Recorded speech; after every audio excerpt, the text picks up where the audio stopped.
Welcome to the storyline where the news becomes the story. I'm Midori Tachibana. Our storylines this week. It's going down now. Vice President Sara Duterte's impeachment complaints found sufficient in substance. Is this the start of the reckoning? The plot thickens. Former Public Works Undersecretary turned state witness reveals a major bombshell in the flood control scandal. Will his testimony be enough to bring one of its key players home? On today's tag, a trip down memory lane on the 2015 launch that disrupted the television landscape. Former CNN Philippines correspondent Paulo Barcelon joins us on the program.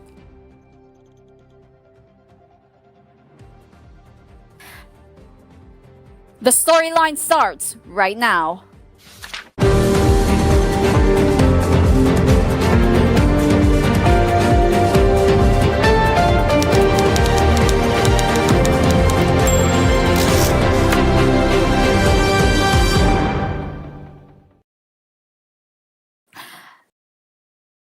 Good afternoon.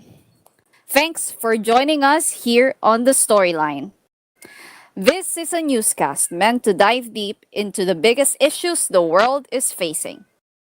Just like how a screenplay works, we are going to break down how these stories came to be. These characters in each of these will be dissected and establish how the story unfolds. That's what the storyline is for. If you're looking for a program that goes further into the news, we got you. We begin with arguably the week's biggest story in the world of politics.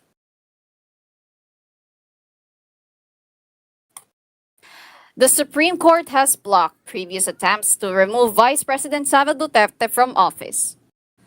Then the House Committee on Justice has found two new complaints against her sufficient in substance earlier this month. But what exactly led to this moment? Let's start our first draft.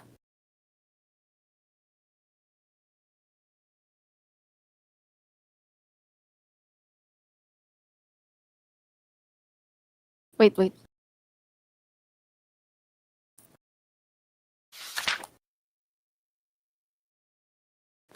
On July 3rd, 2023, the Commission on Audit released the annual audit of the Office of the Vice President for the previous year. There, the Commission found the OVP spent 125 million pesos on confidential funds during the second half of 2022. The first impeachment complaint was filed on December 2nd by a coalition of various progressive organizations and endorsed by Akbayan Representative Percy Sandanya. According to the complaint, they want Duterte indicted for abuse of power and plunder. 2 days later, another was filed, this time by former congressmen, and endorsed by the Makabayan bloc of ACT Teachers Representative Franz Castro, Gabriela Representative Arlene Brosas, and Kabataan Representative Raul Manuel. The accusation is of Duterte abusing her power in her misuse of confidential funds.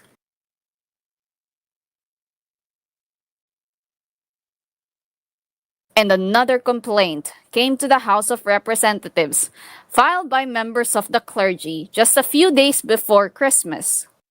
Endorsed by House Assistant Minority Leader Camarines Sur 3rd District Representative Gabriel Bordado and Deputy Minority Leader Ambis Owa Party List Representative Lex Colada. The House moves to impeach the Vice President on February 5th, 2025. After 215 lawmakers, or over two-thirds of the Congress's majority, supported the fourth complaint filed on the same day. An, addition, an additional 25 congressmen who weren't able to attend the previous session signed the impeachment complaint a day after, bringing the total number of signatories to 240. The list included Representative Sandro Marcos of the 1st District of Ilocos Norte and Speaker Martin Romualdez, both relatives of the current president. On February 19, the Vice President Duterte asked the Supreme Court to foil the impeachment trial according to constitutional provisions, with supporters filing a petition for the same reason. In a letter dated February 24th, then Senate President Francis Escudero states the impeachment process will begin June 2nd, where the articles of impeachment will be read upon the return of the session.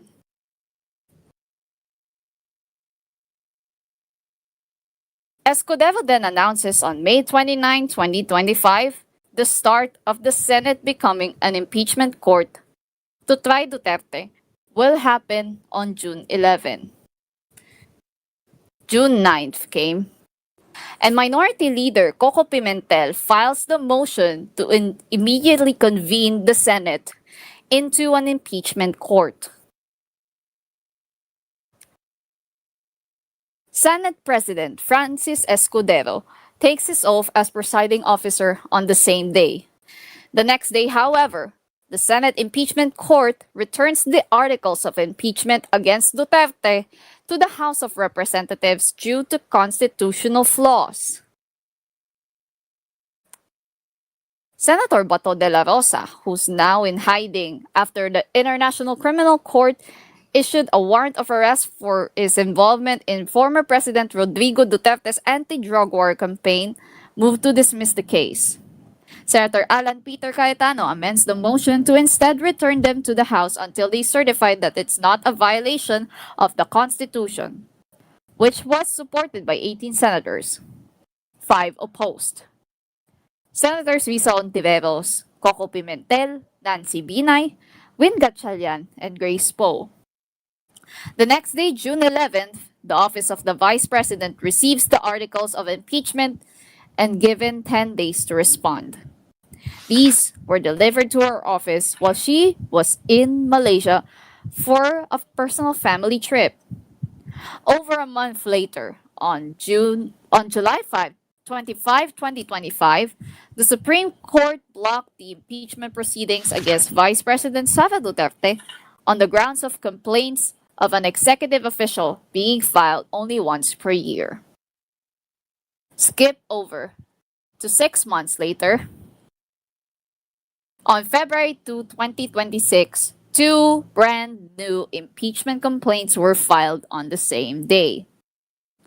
First was the Makabayan Bloc and its allies, who filed due to betrayal of public trust related to fabricating liquidation reports and using falsified documents to submit to the Commission on Audit to justify their use of confidential funds.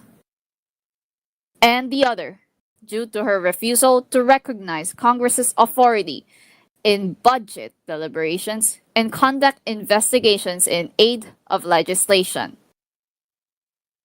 Then a few hours later, civil society organization Tindig Pilipinas handed over a separate complaint to Congress for betrayal of public trust, violation of the Constitution, and commission of high crime over V's.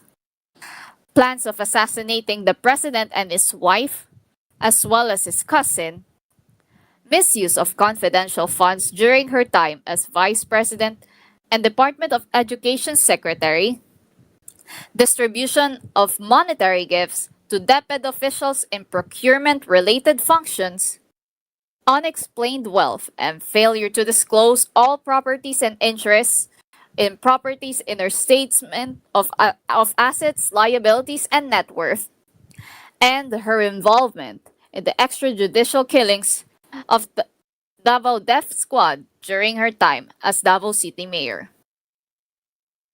The Secretary General of the House of Representatives announced that they had accepted these and sent over to the Speaker's office. Over the week, particularly on February 5, the Vice President's camp clarified the infamous Mary Grace Piatos moniker will not be presented as part of the defense's argument. The next day, House Secretary General Cheloy Belicaria Garafil announces the complaints were relayed to House Speaker Faustino Boji D. III. Just a week after these complaints, a third was filed for betrayal of public trust, graft, and corruption over the supposed use of confidential funds. That was forwarded the next day. 2 weeks later, the Vice President announced a presidential bid for the 2028 elections. Citing politically motivated investigations and repeated accusations designed to damage her reputation, including what she said are congressional inquiries. The following week, these 4 impeachment complaints were referred to the House Committee on Justice, starting the process once more. On February 27, 2 representatives who endorsed the impeachment complaints said these will include new evidence and allegations Vice President Sara Duterte has yet to answer. Then, on March 2, 2026, the House Committee on Justice has found that the impeachment complaints were sufficient in form.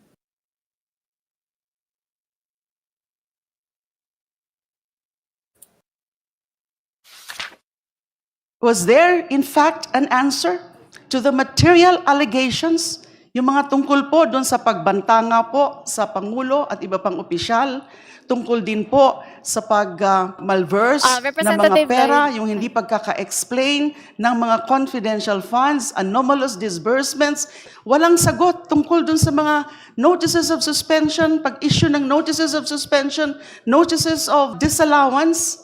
Wala po yan. Wala silang sagot tungkol doon. Wala ding sagot tungkol doon sa mga envelopes na yon na dinistribute to certain DepEd officials. Nasaan yung mga sagot sa mga tanong na yan? Binanggit na ho nila na hindi ho totoo na wala pong pagbanggit ng ultimate facts on confidential funds, on the death threats against the President, the First Lady, and the former House Speaker. Yung po sa pinangsalin, all of the documentation, all of the evidence had been submitted by the 2 complaints, at ito po yung mga papatunayan in each and every step of the proceeding.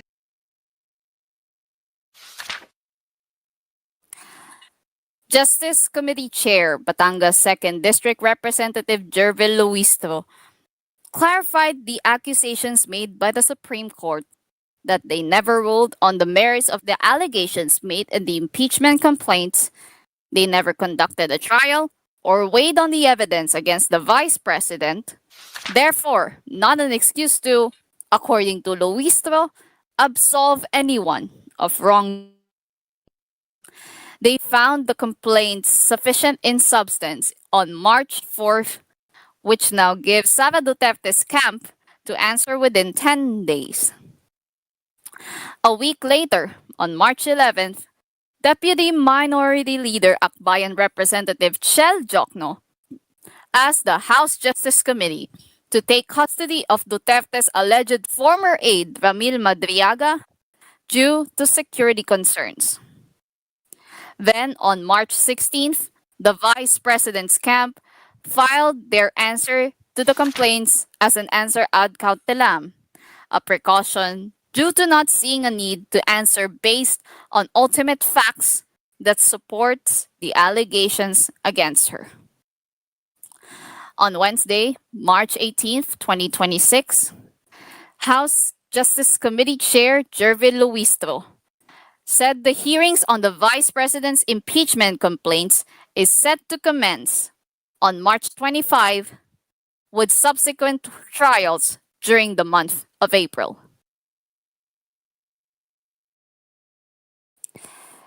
We'll be reading a transcript from the 2025 State of the Nation Address of Ferdinand Marcos Jr.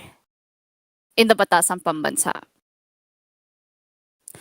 Kamakailan lamang nag-inspeksyon ako sa naging epekto ng habagat ng bagyong Krising, Dante at Emong. Kitang-kita ko na maraming proyekto para sa flood control ay palpak at gumuho. At yung iba, guni-guni lang. Huwag na po tayong magkunwari. Alam naman ng buong madla na nagkakarakit sa mga proyekto. Mga kickback, mga initiative, errata, SOP for the boys. Kaya sa mga nakikipagsabuatan upang kunin ang pondo ng bayan at nakawin ang kinabukasan ng ating mga mamamayan, mahiya naman kayo sa inyong kapwa Pilipino. Mahiya naman kayo sa mga kabahayan nating naanod o nalubog sa mga pagbaha. Mahiya naman kayo, lalo sa mga anak natin na magmamana sa mga utang na ginawa ninyo na binulsa nyo lang ang pera. That was when the floodgates opened.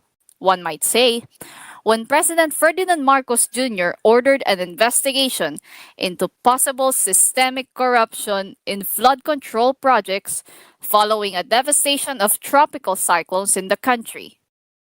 Now, nearly a year into fact-finding the biggest political scandal of 2025, the storyline begins to unmask itself. Who are the characters in the flood control scandal, and how are they involved? Let's break them down. It was during that State of the Nation address where we first knew of the deliberate manipulation done by lawmakers to cash huge amounts of money into their own bank accounts instead of the people receiving what they pay for. Good infrastructure, sturdy roads, safe passageways that will not ruin your day. President Marcos blatantly named some of the most hard-working contractors in the flood control projects that garnered 100 billion pesos, roughly 20% of the contracts that went to these 15 companies shown on screen. Who owns these? One may ask. Some belong to the husband-wife tandem of Pacifico, aka Curly, and Sara Duterte. They owned 9 of the construction firms who took first dibs on the government projects for the last 3 years, sometimes against each other. Sara Duterte alone owned 28 luxury cars. Jokes on her, it was actually 40.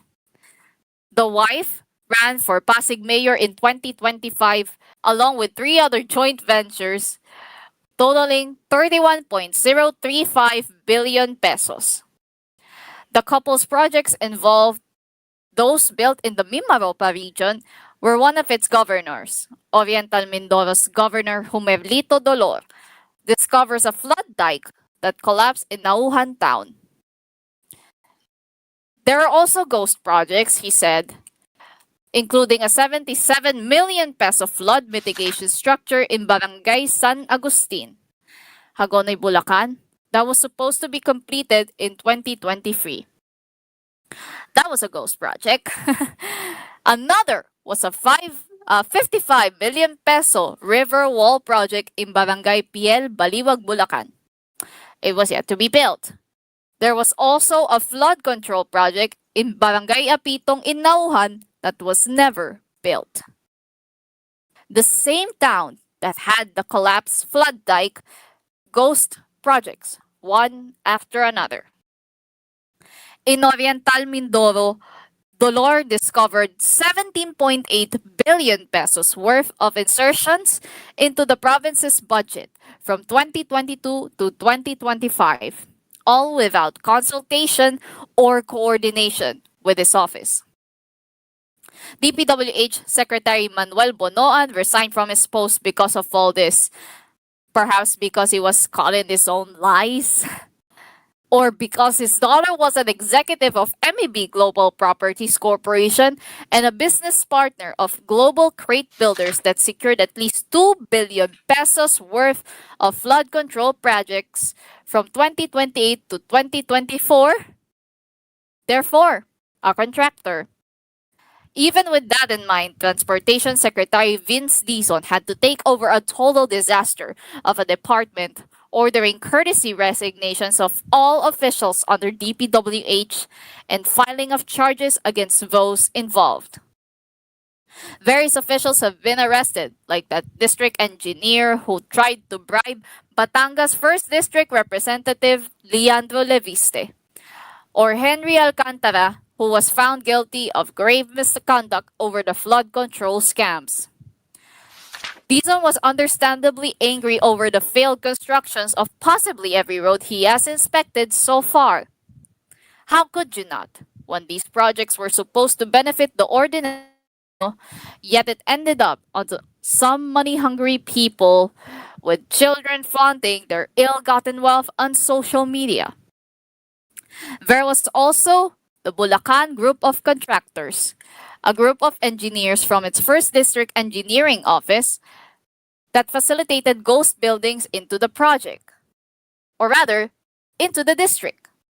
Members included Alcantara, Bryce Hernandez, JP Mendoza, RJ Domasic, and Edric San Diego. There were also senators who received kickbacks from these projects, including Joel Villanueva, Jinggoy Estrada, and Francis Escudero, who got 30 million pesos in campaign donations from Center Waste Construction's Lawrence Lubiano, which was included in the 15 government contractors that Marcos previously mentioned. Then came the name of Ako Bicol Party List Representative Zaldy Co. Co was the former House Appropriations Panel Chair. Companies mentioned in Marcos's presentation: SunWest Incorporated and High Tone Construction and Development Corporation.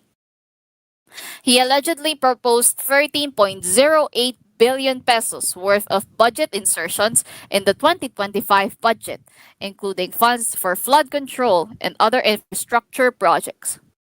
In his testimony at the Sandiganbayan 6th Division, former Public Works Undersecretary Roberto Bernardo said Co gave him 30 million pesos worth of balato from DPWH Mimaropa Regional Director Gerald Pacanan. He also received an additional 100 million pesos from Co, this time relayed through Henry Alcantara, divided into 40 million pesos in 2023, another 40 in 2024, and 20 million in 2025. Now, he's what the Sandiganbayan quotes a fugitive from justice, a coward hiding in Portugal who feared no one just to get his hands on money. The Independent Commission on Infrastructure has also asked the Bureau of Customs to retrieve the luxury vehicles in a compound belonging to the disgraced representative, along with 3 more in a luxury condominium in Taguig. When one thinks they have all the power in the world, it's taken away in an instant. And who better to be the example of said quote than the disgraced congressman hiding in Portugal, hoping that the conversation around him subsides. But it may be only the start of a whole new battle that will never go his way. The truth is finally out there, and it's slowly unraveling right before our very eyes. This segment is called Tag. It's a part of the story that offers final resolution to the viewer meant to tie loose threads, like the post-credits scene, or one that will smooth the transition into the next scene. Today, we're going to address a huge loss to the news media landscape of this country. CNN Philippines was, to say the least, a trailblazer in the landscape of news. Monday, March 16th marked the 11th year of the launch of an international network's affiliate in the country. It was out it was an outlier of sorts because of its approach to news. Straightforward, just like its home network. There are those lucky few who get to be part of the 9 years CNN Philippines was on the air, whether in front of the camera or behind it. And now one of them gets to tell their story, a story from the inside we've never seen before. Our cool news correspondent, Paulo Barcelon, joins us now. Welcome to the storyline. Thank you for joining us on our very first episode. Thank you for having me. It's a pleasure to be here and congratulations. I hope na sana tumagal tong programa and I'm very, very thrilled to be here. Thanks for asking me to be on your first show of all shows, diba? It is our pleasure. What I wanted to ask I remember because you were part of the state media before. How was the transition from being part of state media to the an affiliate of an international powerhouse in the world of news? Well, I think it's really the discipline that comes with it. When you start in state media, things start off as you need to be pro government. So that lid, it's like when you boil something and then when water reaches boiling point, steam goes off and then you take off that lid Mhm. and it's a whole new way of doing news. It's a whole new way of aligning yourself with international formats. We were a local company, but we had Mhm. an international identity. So Mhm. the alignment between the bureau in Manila and Atlanta has always been something that's been I would say historic, Mhm. um, something that really opened my eyes into what journalism was all about. Because when I entered Mhm. from state media, I had just started covering the Senate around a couple of months in, and then I Mhm. decided to take my talents elsewhere.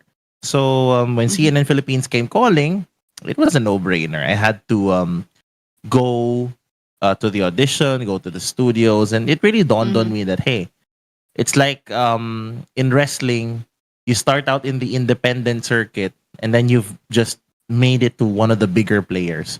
So I Mhm. think it's really fine tuning yourself for one of the biggest assignments of your life. And little did I know that September 14, 2018, the day I started Oh. Mhm. doing work for CNN Philippines, was the day that will eventually change my life in ways more than one. Mhm. I mean, you said you mentioned that you were you joined in like quite the peak of the CNN Philippines era. So, Mhm. were you as a media enthusiast, were you able to catch the network's launch and like what was the difference between watching it and being actually part of it? That's a really good question. Watching at it, I mean, I'm gonna put the I'm gonna preface this by saying that I will call a spade a spade. Mm-hmm. But no love lost. We all know, Mm-hmm. excuse me, that when CNN Philippines launched, expectations were high, but a lot of commentary about the launch was directed towards how it sounded, how it looked, Mm-hmm. how it felt. Many were Mm-hmm. comparing the sonic branding of this particular network to a popular noontime news program. But then, when I started being a part of that system, that Mm-hmm. entire branding of CNN was long gone. It was replaced by a more diverse, a more serious uh, Mm-hmm. branding. Sonic branding that came in, and visual branding as well. Mm-hmm. But it didn't really matter. because when I was watching it, it was a no nonsense place. They had a campaign before called News Not Noise. So I think they personified that because a lot of the people, we have to understand, Mido, that a lot of the people who are part of CNN Philippines, who were part of CNN Philippines, were once part of big news organizations themselves, like the ABS-CBN News Channel, the ABS-CBN News Division in particular.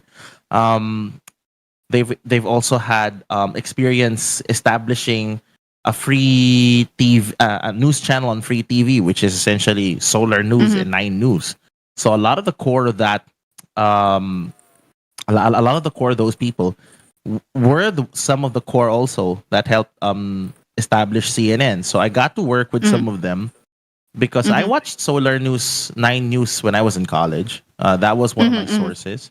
But to be able to work for the red and white and see those graphics come to life, it's always been a dream. I highly appreciate the level of research that this team has gathered in terms of the story and how it looks, and uh, I would say it's really a dream to work for a brand that represents so much in the world of news. And it's funny how there are similarities to how it started. In the 1980s, CNN wasn't seen as a serious competitor. They called it chicken noodle news. Right, Not right. anymore. Diba? Sabi nga ni Wolf Right. Blitzer in the 35th anniversary documentary, more people are watching it. There's a term called the CNN effect that influenced the outcome of the Gulf War.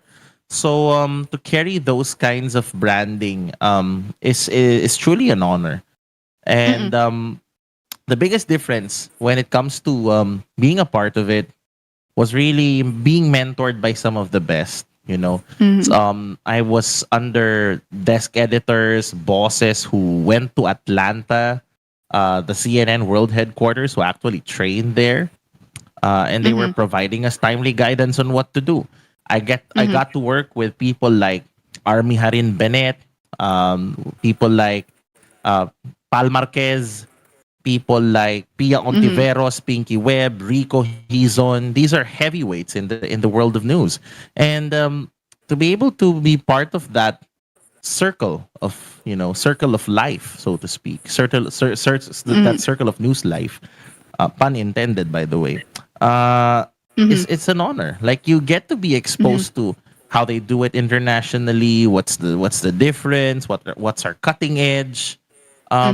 Amongst all the other networks. And here's the thing: CNN Philippines was available on free TV at the time. Yeah. You Yeah. can actually just go to Channel 9, and if you're in Metro Manila, or if you're your local RPN station, you'll be able to watch it. So I think that's a very big it's a very big uh honor to be part of that group, and to be able to work with people, with men and women and people who were able to really embody the term news you can trust. And uh, aside from the people you mentioned, Harvey Havin Bennett, Paul Marquez, Beyond the Rest, Pinky Web, I think there are the unsung heroes in that CNN Philippines journey. And can you tell us some of the stories that you have with these people, and how did they particularly influence you in how you do news now? Yeah, there's one in particular that I actually want to thank. And I've always had a big appreciation for our executive producers, for our desk editors. To one in particular, a desk editor I'm really thankful for to have worked with is a guy named Eugene Adalia Jr. Sir Huge, we worked the night shift together. So my first shift in CNN was 3 in the afternoon up until midnight. So he was a long-time producer for ANC, and he became my desk editor. So I think this is the first time I'm gonna go on record and tell this story publicly. I've always told my closest friends about this, but I'll spare you some of the heavy details, but in the long and short of it, Sir Eugene was one of those people who really believed in what I can do, and that he was a guy that really um personified what a news mentor should be, because he was the one who helped establish that certain identity for me as a journalist. You know, like no one does this better than how you do it. He was able to like ground me in writing. You know, fix the way I write, and I still somewhat apply some of the lessons he taught me. He now works for ABS-CBN, by the way. So just a little shout out, Sir Huge. If you're listening to this, thank you for everything sa lahat ng ginawa mo para sa akin. Habang buhay kong tatanawin ng utang na loob yun. I hate to go back to professional wrestling because you know this, and people like Anima knows this. You know, you can't survive such a cutthroat business without mentors. And I think that's the difference that working in CNN has, with all due respect to my other colleagues who work in different networks. It's really the hands-on mentorship, because we were a smaller newsroom. We weren't as big as the ABS-CBN, like TV5 or GMA. We weren't as big as them, but we were as close-knit as one of the most close-knit units ever. And I also want to thank people who helped me before.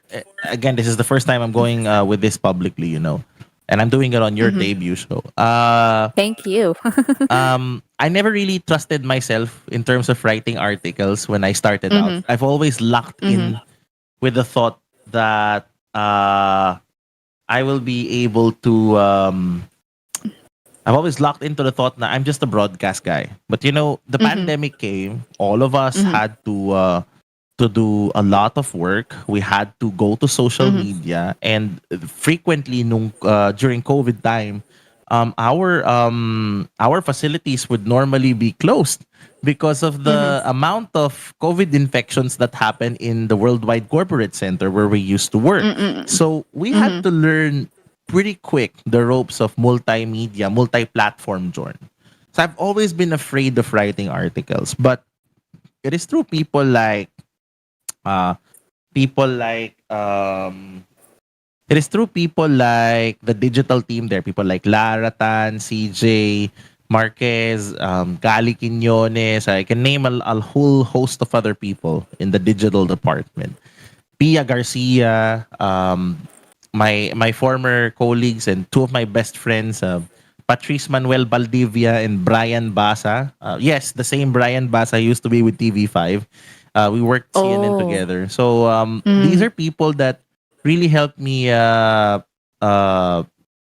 gain that confidence, you know, in doing all these types of things. So since we were a smaller team, there were bigger opportunities to grow, and those opportunities are something I grabbed and something that I also took advantage of, and it's something that I will be forever grateful for. And you were I was gonna ask this later, but you mentioned it already. Like, I know you said to me before that you left the company shortly before it was shut down, but what was the atmosphere like when you left? And the impending I believe it should have been like impending an impending announcement within the company that CNN Philippines was gonna shut down. So how hard was the loss taken by the people inside CNN Philippines? Mm-hmm. Well, for full disclosure, I stayed with CNN until 2022, just before the onset of the Marcos Jr. administration. So I left to pursue other ventures. So I tried my hand in other things, you know. But as fate would have it, I returned to journalism nearly 3 years later with Billionario News Channel, of which I left since February of this year. So it was a good 1 year run. It was a good return. But I think the biggest there were rumors that I've been hearing in 2023 or early 2020, yeah, 2023. 2023, we did this big party in one of the anchors' houses. I will not mention who on air. And then there were already like talks of rumors, unconfirmed reports that the network might shut down. So that was pretty hard to take. Uh, Mm-hmm. when I went to that anchor's house and we had a party, I was surprised that company vehicles were being brought in to attend to that huge party. I've been hearing no one was confirming anything, but the mood Mm-hmm. was like, okay, it had that feeling of a swan song, you know. I was in Mm-hmm. that party. I saw everyone. I saw people like Rico, reporters of CNN, past and present. Yeah, so Mm-hmm. we're talking past. By past, you mean people like Miro Capili, people like now Congressman Brian Poe, who Mm-hmm. were there. So and we had a lot of CNN has had a lot of reporters over the years, and I just want to quickly shout out some of them who Mm-hmm. are either working in different capacities, but some have Mm-hmm. left journalism entirely. People Mm-hmm. like si Ate Caroline Bonkin, who also was with Mm-hmm. ABS-CBN for a long time. Trisha Mm-hmm. Terada, who I got to work with Yes. during campaigns with one of the airlines, one of the country's leading low-cost airlines. So Yeah. there's Joyce Ilas, who also used to work Yeah. for, and I'm not sure if she's still with Stratbase ADR. I'll just quickly check that out. And there are people who are still in journalism. People like Anjo Alimario, who's been training Mm-hmm. journalists at the highest level in terms of competitions. You have people like Yeah. David Santos, who I really genuinely look up to, one of the best who's ever come from Mindanao.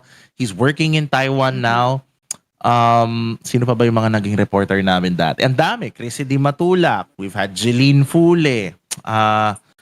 We had Zian Arcangel, who I believe is now with Aboitiz. So I think the Mm-hmm. Okay. legacy that also comes in is also it taught us to be more patient, and Mm-hmm. it taught us that there is a world outside of that newsroom, and some of us Mm-hmm.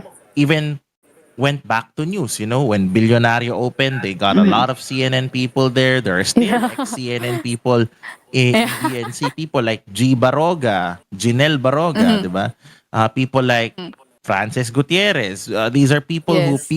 many people of you don't know these names, but like they are very instrumental in shaping that network.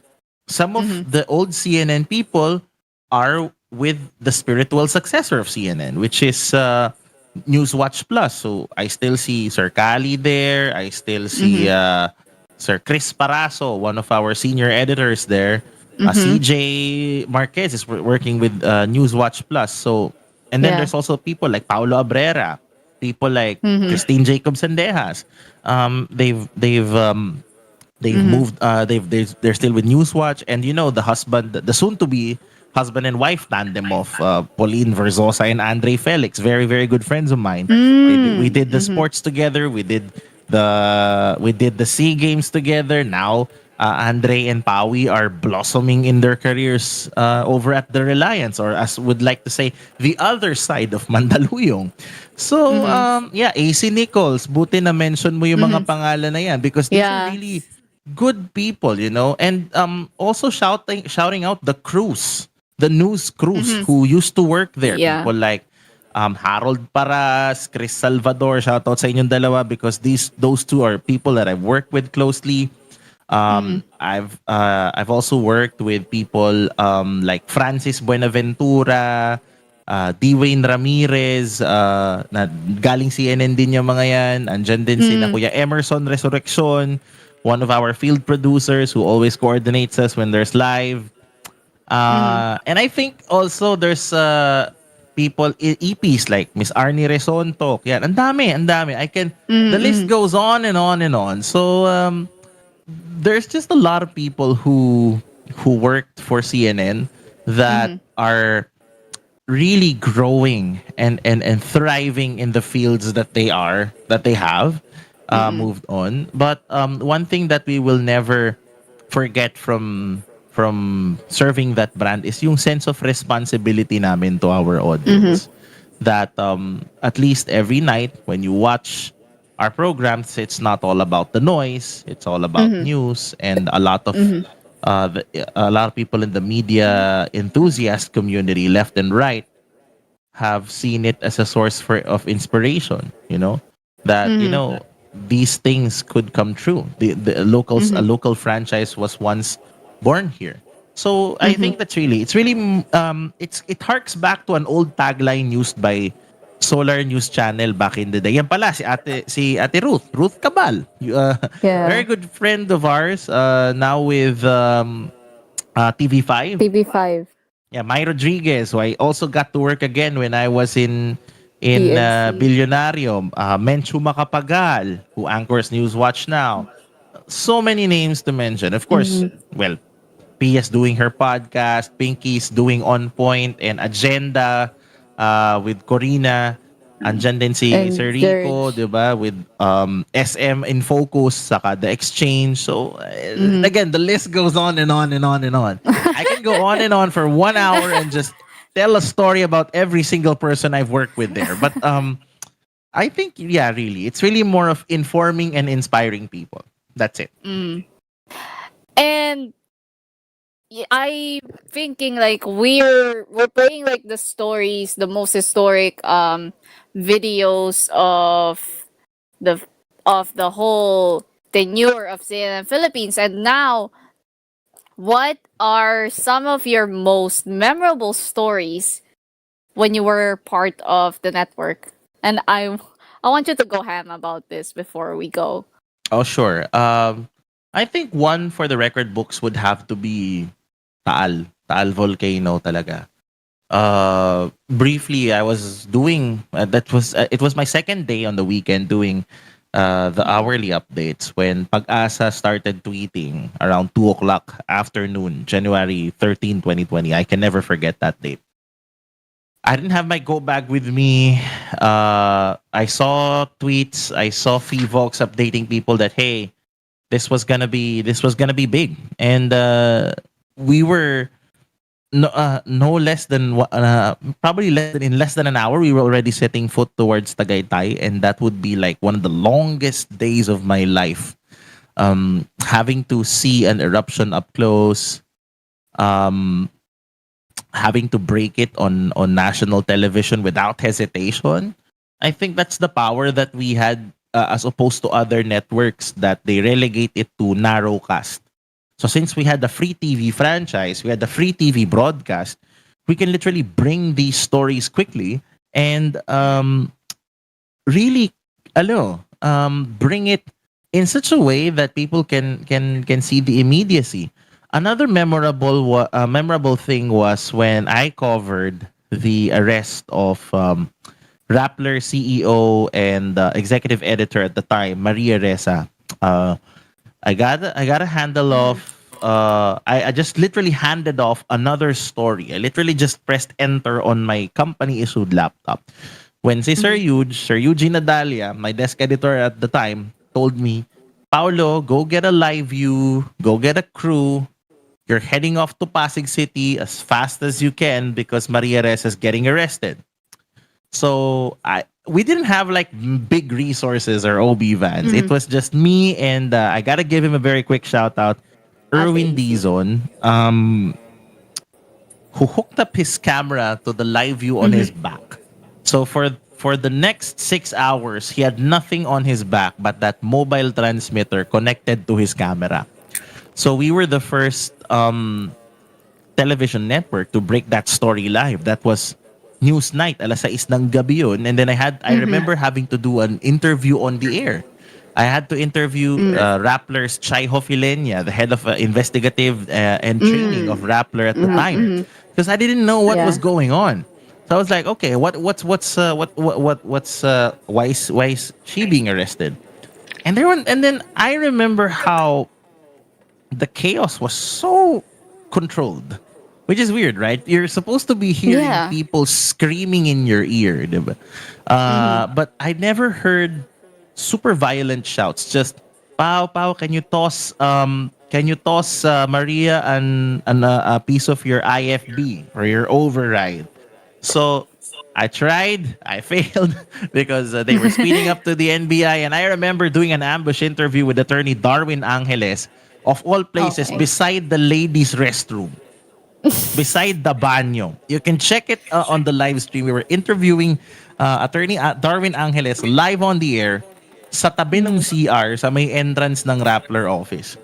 So, and then we were literally running from running the hallway down, and then we were live the entire time from the moment Maria was leaving the Rappler office up until they arrived at the NBI headquarters in Manila. It was quite the experience, and the shocking thing was in those live feeds that we were feeding to the office. Apparently, uh, nakapatch pala yon sa Atlanta. Apparently, CNN, the Mm. mothership, was like we like to Oh. call it. The mothership was watching, and they were able to see our live pictures.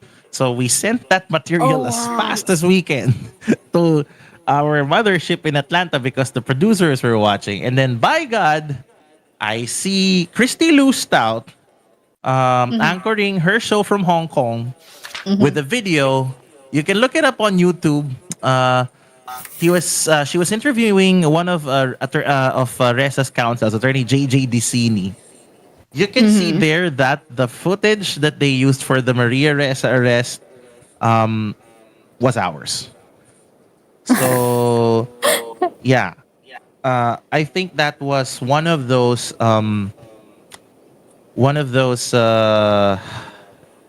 moments in time that you really say, "Hey, I made it." I'm gonna I am gonna link it to our Chat. group Yeah. chat so TOC can play some of that file. So yeah, uh, that's one story really worth remembering. Those two, I mean. And then, we've seen on the footage that we've seen the Al eruption, the COVID pandemic.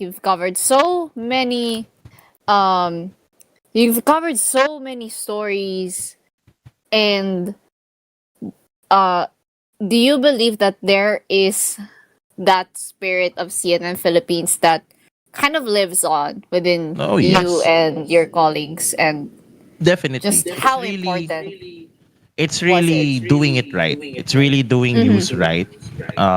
It's the patience, the nose for the story, and that even journalists can get to have fun. Um, it's one of those moments where I was so fortunate that I was able to join this impeccable team of news people, down up to down, and just really learn from all of them. Oh, we're seeing the footage now, so that's what I mean by our footage being sent over to Atlanta and being used. So that's CNN International there, and that's our video. That's file video from earlier that year when Rappler was under attack. So to be able to see our work being put there, it's just surprising. It must have been crazy because this is Christy loosed out in front of the camera, and That's you're our probably video. losing your mind because this is one of the most important anchors in Mhm. the Asia Pacific side of CNN International. Oh, So, and by the way, we brought a lot of the yes. CNN people here. We brought a lot of the CNN people here to the Philippines. When Oh. Boracay was closed and reopened, Anna Coren was there. We had Ivan Yeah. Watson here. We had Yeah. all of these legendary names and faces that you see. They've also had an opportunity also to work in the Philippines. So I think that really Yeah. helps. And Any final words like before we end the program? Because I know CNN Philippines was so important to you, but um, what is what is the lesson that needs to be learned by the news media right now upon seeing the history of what CNN Philippines, I mean, how CNN Philippines ended up? I think the greatest lesson the greatest lessons here are three things. One is do it right. Number two is um there will always be stations that will take in journalists not for what they look, not Mm-hmm. for what they see or how Mm-hmm. they sound, but it's for their credibility. And I think the third Mm-hmm. one and the most important one was we did the news with not so much fanfare. Mm-hmm. Again, I have to call a spade a spade. I have to, as what wrestlers call a shoot, you know. Right Mm-hmm. nowadays, reporters are chasing getting clout. Okay, Yeah. nowadays reporters want to be featured in a page that literally has no context. You Mm-hmm. know, we enjoy being featured every now and then, but we gotta Yeah. remember the core of why we do what we do, and Mm-hmm. it's putting the story first before ourselves. And I think that's Mm-hmm. the culture na natutunan namin sa CNN dati. Don't Mm-hmm. always make it about yourself. Make it Mm-hmm. about the story. The story matters more than you. Mm-hmm. So ngayon kasi parang and I just really have to say it out loud that you know, I mean, I like it that sometimes you get featured on pages, you do virals, people stan you. Mm-hmm. But you got to remember that in order for you to succeed in the journalism industry, it's not always about Yeah. how you look. It's not always about Mm-hmm. how viral your memes are, how viral Yeah. your presence are, Mm-hmm. how much singing you do in front of the camera. It's not that. Okay. It's about how you do journalism and journalism that matters. Because in CNN Mm-hmm. Philippines, we were just tools. We were just tools in the Mm-hmm. right way. I mean, we were doing our work and we were happy doing our work. Yeah. There's no substitute for hard work. Virality can never ever substitute Mm-hmm. hard work. Virality will can never ever excuse me. Virality can never ever substitute credibility. And I think Mm-hmm. that's what we did right. Well, what we did right and what we did strong Mm-hmm. in CNN Philippines.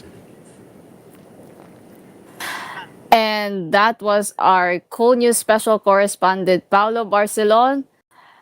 Thank you so much for joining us here on a very special episode. Thank you for having me. And that was the storyline this week. I'm Midori Tachibana. Join us next Saturday for the latest storylines. Thank you for watching. Have a great day.